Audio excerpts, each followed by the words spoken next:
Let's talk about the date, April 2nd, 2025. In the administration's press releases, they called it Liberation Day. In the financial press, they called it a bloodbath. In the quiet back offices of Wall Street, they called it something else entirely, a preview.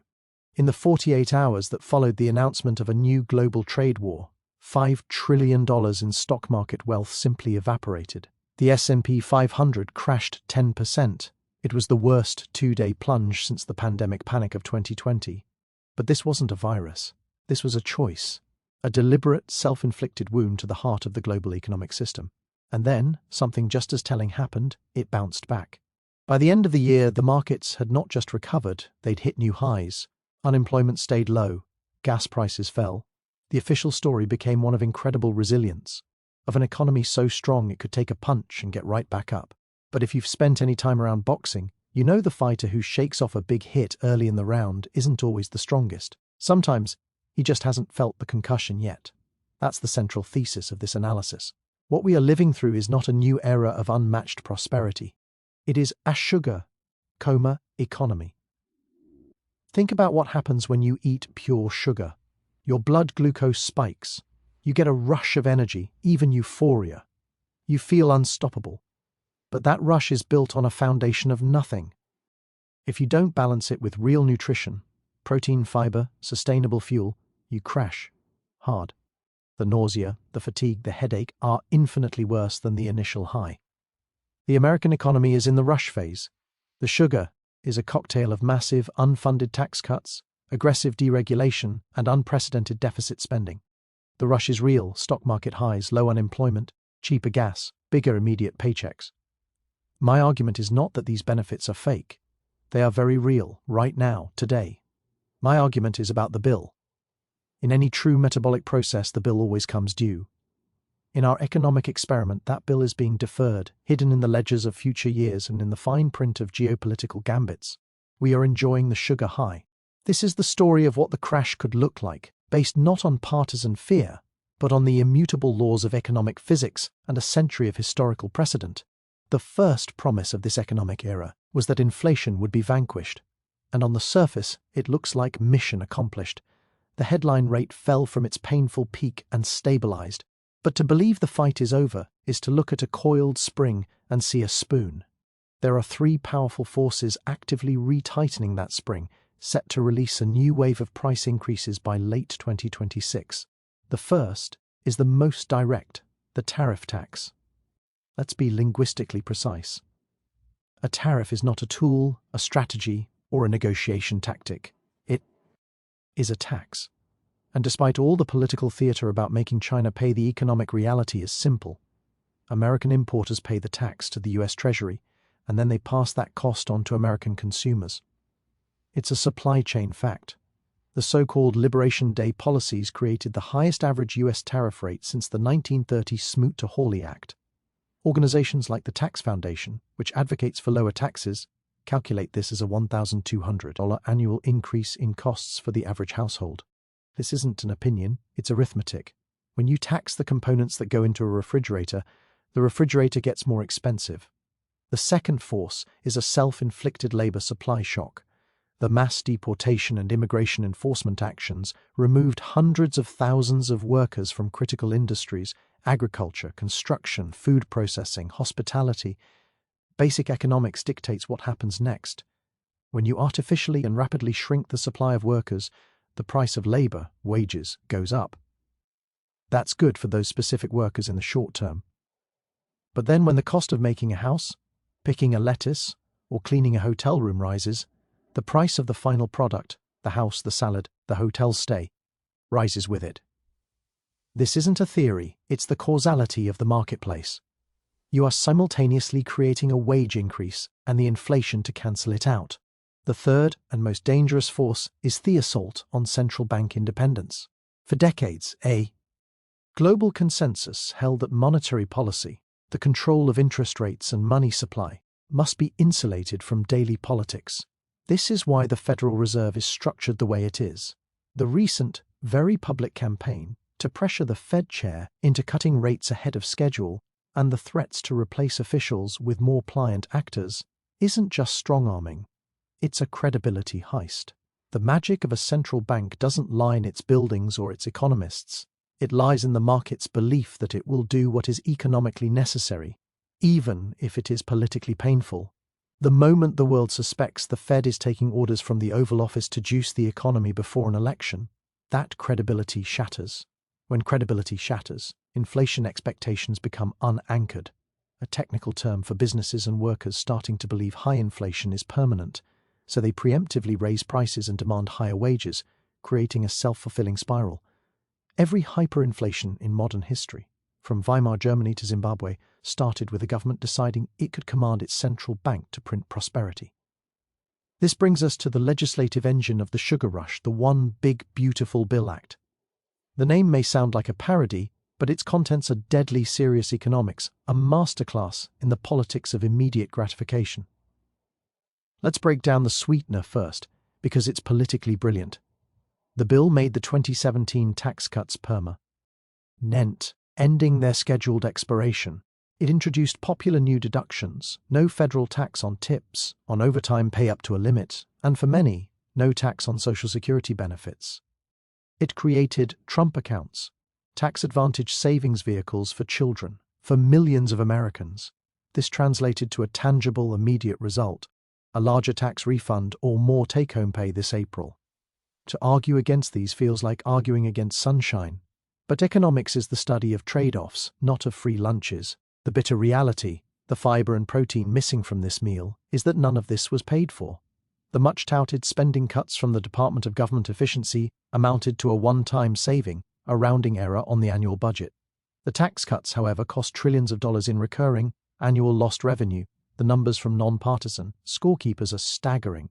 The Tax Foundation, a center-right think tank, projects the agenda adds $3 trillion to the national debt over a decade. The Penn-Wharton budget model, agnostic and respected, projects $7 trillion. To grasp that scale, $7 trillion is roughly the combined annual economic output of Germany and France. We are charging that to our national credit card. This creates what economists call a fiscal hole, a gap so wide that it forces impossible future choices. There are only three ways out of a debt this large. You grow your way out, which these policies may hinder through trade wars. You inflate your way out, devaluing the debt by printing money, which hurts savers, or you austerity your way out, brutal spending cuts or tax increases. The cynical, open secret in Washington is that the current strategy is a deliberate act of intergenerational displacement. The benefits are coded to voters today. The bill, in the form of either slashed entitlements like Medicare, collapsed public investment in infrastructure, or massive tax hikes on our children, is being forwarded to a future date. The political bet is that by the time payment is demanded, those who designed the feast will be long gone from office. It is the ultimate sugar high, consuming the future to fuel the present. To understand the method behind this, you must look beyond economics to old-school geopolitical strategy. The administration is consciously, or intuitively, applying Nixon's madman theory to the global economic order. During the Vietnam War, Nixon and Kissinger tried to convince Hanoi that the president was so volatile, so unpredictable, that he might do anything, even use nuclear weapons, to win. The goal was to terrify an adversary into backing down. The Trump iteration is economic. The weapon isn't the B-52, it's the tariff schedule, and the tweet threatening to blow up decades-old trade alliances. The theory's early results seem to validate it. Faced with the threat of catastrophic tariffs, companies like Samsung, Hyundai, and Toyota announced massive new investments in U.S. factories. In the narrowest sense, it worked. The threat of economic chaos coerced capital expenditure. But the madman theory has a fatal structural flaw. It only works if the bluff is never called, and the madness is never revealed as an act. Nixon's bluff failed when the Soviets realized he wouldn't actually start a nuclear war. The economic madman's bluff began to fail within a week of Liberation Day. The ensuing market crash prompted a panicked 90-day pause on the tariffs. Then they were reinstated, then modified, then exemptions were granted. Each reversal, each negotiation was a signal to every other nation and CEO on the planet, this man will blink under pressure. In the game theory of high-stakes negotiation, That single revelation destroys all leverage. As a Harvard study of the tactic concluded, whatever he promises, whatever he threatens, you're just not going to believe it. The market's recovery after the initial crash wasn't a sign of policy strength. It was a sign that traders started pricing in the administration's inconsistency. They bet that the most extreme threats would be walked back. This transforms the madman theory from a strategy into a tax. It creates a permanent state of Knightian uncertainty, the unmeasurable, paralyzing kind of not knowing what comes next. This doesn't just affect stock prices, it freezes the long-term investment decisions that build real economic strength. Why would a CEO approve a 10-year factory plan when the rules of trade could be rewritten by a single social media post next month? The result is capital hoarding, not capital deployment. The sugar rush of announced factory openings obscures a deeper sclerosis. The madman has the stage, but the audience has learned he won't actually burn the theatre down. Now they're just watching the show, waiting for the next act, and quietly making contingency plans elsewhere. So, if the strategy is flawed and the debt is soaring, why does everything feel okay right now? This is the most critical part of the illusion to understand. The headline numbers are real, but they are masking profound structural weakness. Take the 4% unemployment rate. It's a powerful political talking point, but it's a lagging indicator telling you where the economy was, not where it's going. Look at the rate of job creation. In 2025, the economy added an average of just 55,000 jobs per month. Compare that to the 180,000 per month, averaged in the 3 years before the pandemic. That's a deceleration of nearly 70%. One major driver of even this modest headline number is the mass departure of over 250,000 federal workers as part of the so-called efficiency initiatives. These aren't private sector jobs being created, they are public sector jobs being eliminated, which actually reduces overall economic activity and service quality. Then there's growth. The Peterson Institute for International Economics forecasts that by 2026, the cumulative effect of the SE trade and immigration policies will leave us GDP a full 5% smaller than it would have been otherwise. 5% of GDP is over $1.3 trillion in annual lost output. That's like erasing the entire economic engine of a state like Florida from the national map. This isn't a recession in the classic sense, it's a slow-motion suffocation of potential, a path to a poorer version of America. The stock market's recovery is also built on a temporary buffer. Corporations, fearing the tariffs, built up massive inventories of imported goods in early 2025. They've been selling from this stockpile, absorbing some costs to keep customers happy. But by mid-2026, that inventory buffer will be depleted. Retailers and manufacturers will have no choice but to pass the full unabsorbed cost of tariffs onto consumers. The price hikes you've largely been spared so far are not cancelled, they are pending. This is what Moody's Analytics means when it forecasts the economy will have 2.6 million fewer jobs by 2027 under this policy path. The sugar high creates the illusion of vitality, but it's masking a body that isn't creating new muscle, just burning through its stored reserves. Economics does not exist in a vacuum. It is the child of geopolitics. And here, the administration's foreign policy is acting not as a stabilizer, but as a constant source of expensive volatility. Every tweet about NATO being obsolete, every sudden freeze of aid to a strategic ally, every green light for a military escalation, these are not just news headlines, they are direct inputs into a global risk calculus that determines where a German automaker builds its next factory, or whether a Taiwanese semiconductor firm invests in Arizona or Japan. This uncertainty imposes what economists call a risk premium. It's a tax on the future, paid today in the form of stalled investment and higher costs.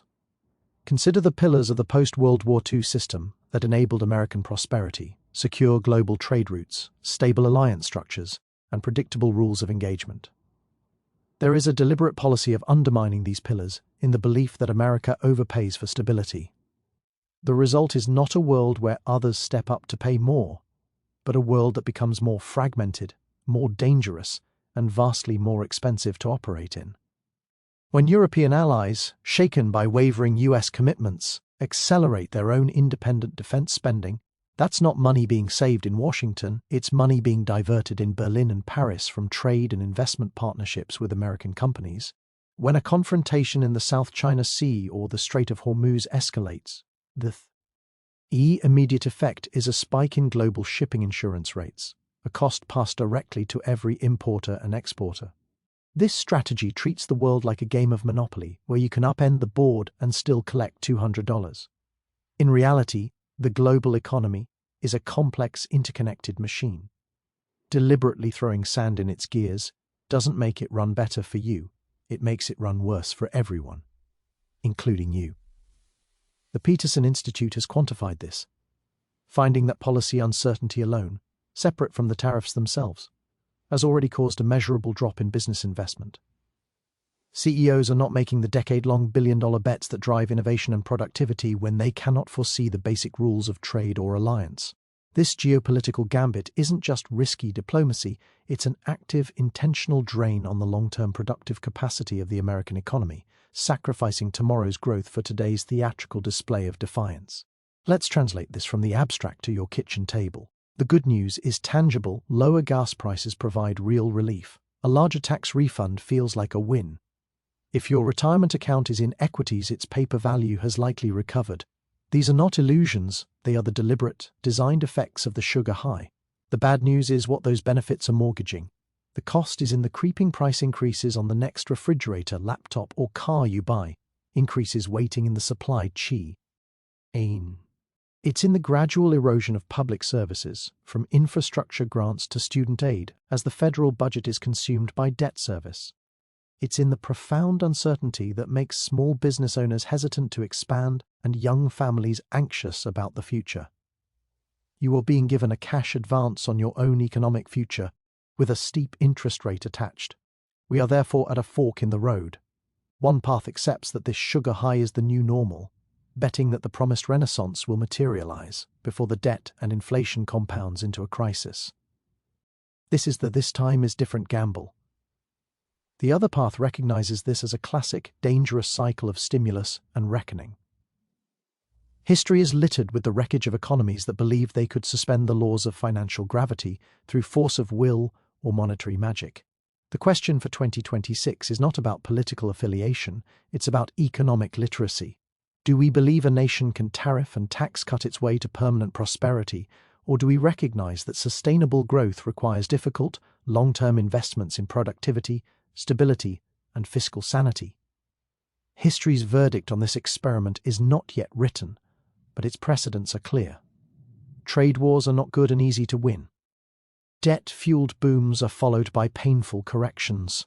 Central bank independence, once broken, is not easily repaired. Your task is not to panic, but to see clearly. Diversify your understanding beyond the headline. Seek data from non-partisan sources. Pressure your representatives for long-term math, not short-term sugar. The bill for this era will come due. The only thing we can choose is whether we are prepared to pay it, or whether we have consigned our children to a future of diminished prospects. This is the real cost of the sugar coma. The rush is temporary. The reckoning is not.